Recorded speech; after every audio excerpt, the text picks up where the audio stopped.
দেখো আমরা ফ্রিকশন সম্বন্ধে সবাই জানি যে বাইরে থেকে বল প্রয়োগ করে কোনো বস্তুকে গতিশীল করার চেষ্টা করলে বা গতিশীল করলে এই গতির বিরুদ্ধে একটা বল প্রয়োগ করে দুই তলের কন্টাক্ট তল বা স্পর্শ তলে একটা আমি বল প্রয়োগের বিপরীত দিকে একটা বল প্রয়োগ করে তাকে বলি ঘর্ষণ। এটা সবাই আমরা জানি, কিন্তু আমার কোশ্চিনটা হচ্ছে এই ঘর্ষণ বল দ্বারা কৃতকার্য কি শূন্য হয়, না পজিটিভ হয়, না নেগেটিভ হয়, না তিনটেই হয়? বলতে পারবে আমাকে? দেখো ফার্স্ট যে ঘটনাটা আছে যে আমি বল প্রয়োগ করছি কিন্তু বস্তু সরণ হচ্ছে না। কেন সরণ হচ্ছে না? কারণ আমার বল প্রয়োগের বিরুদ্ধে একটা ফ্রিকশন বল আছে। এই ক্ষেত্রে কার্যটা কত হয়? দেখো বল যদি এইদিকে ক্রিয়া করছি এফ, হ্যাঁ, সরণ ইকুয়াল টু 0, তার মানে কি নেট ফোর্স 0, মানে কি কন্টাক্ট তলে একটা ফ্রিকশন বল আছে যার মানটা এর সঙ্গে সমান। এখানে কার্য ইকুয়াল টু কি হয় জানো তো? কার্য equal to F S cos theta হয়। এবার এস এর মান এখানে যেহেতু 0 তাই কার্যটাও 0।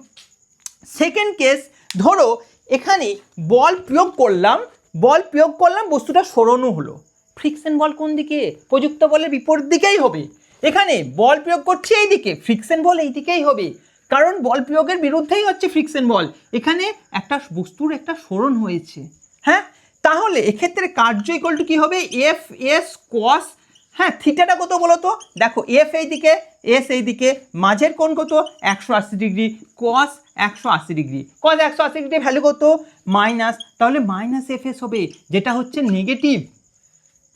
এবার পজিটিভ কি হতে পারে?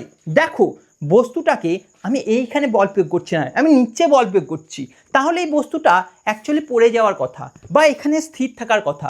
তাহলে অ্যাকচুয়ালি এই বস্তু সামনে গেলে এইদিকে পিছনে যাওয়ার চেষ্টা করছে। এই পিছনে যাওয়াকে বাধা দেবে কে? ফ্রিকশন বল। কোন দিকে থাকবে?